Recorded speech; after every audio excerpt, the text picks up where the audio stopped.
Taking down Ghostface would be relatively straightforward for me, given my experience with serial killers, criminal masterminds, and psychological manipulators. Ghostface is dangerous, no doubt, but he's human, driven by revenge, jealousy, or psychotic tendencies. Here's how I'd approach the situation. Step 1. Profile the killers. Ghostface isn't just one person, it's an identity taken on by different killers with various motives. That's where I'd start, by profiling the individual behind the mask. Ghostface thrives on taunting his victims, so I'd analyze his phone calls, patterns, and victims to identify a psychological profile. Every Ghostface has an underlying motive, whether it's revenge, fame, or some twisted sense of justice. Using my detective skills, I'd quickly narrow down potential suspects by understanding who benefits from the killings and who has the psychological profile to take on the Ghostface persona. Goal: identify the motive behind the killings and isolate potential suspects. Step 2. Analyze the crime scenes. Ghostface is notorious for leaving clues at crime scenes, whether intentional or not. I'd use forensic analysis to piece together those clues. I'd examine the killer's methods, how he moves, his familiarity with the victims, and the precision of the attacks. Ghostface is often sloppy, leaving behind subtle details, fingerprints, fibers, or even behavioral quirks that could link him to his civilian identity.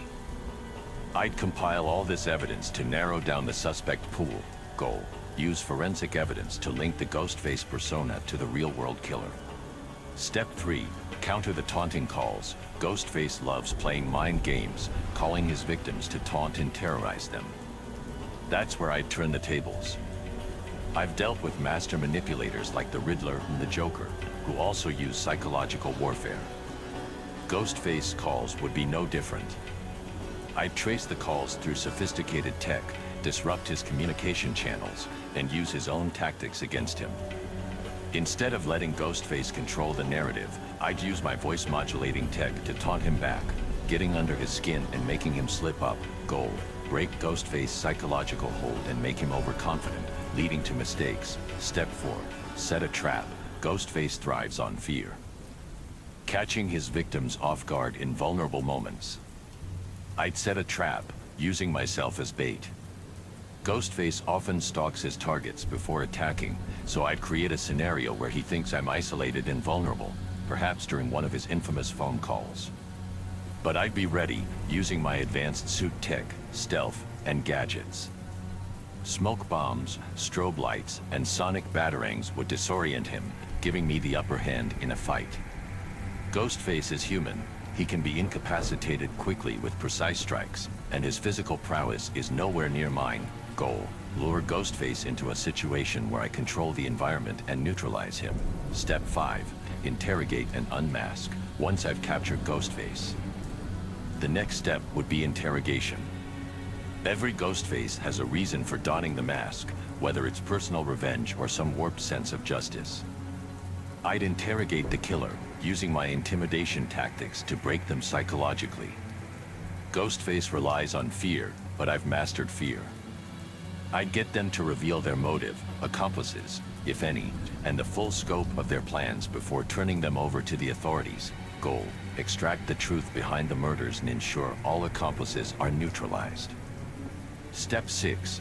Prevent future Ghostface. Ghostface is a recurring identity, not a single individual. My final step would be to eliminate the conditions that allow future Ghostface to emerge. I'd work with the local authorities, media, and potential future victims to ensure that the Ghostface mythology no longer inspires copycat killers. Whether it's limiting the sensationalism in the press or monitoring those who might be influenced by the killings, I'd make sure the Ghostface persona doesn't rise again. Goal: dismantle the Ghostface mythos and prevent future killers from adopting the identity. Conclusion: Ghostface's greatest strength is his ability to blend in with normal society while wearing the mask of a killer. But unlike Gotham's villains, he's not a criminal mastermind or superhuman.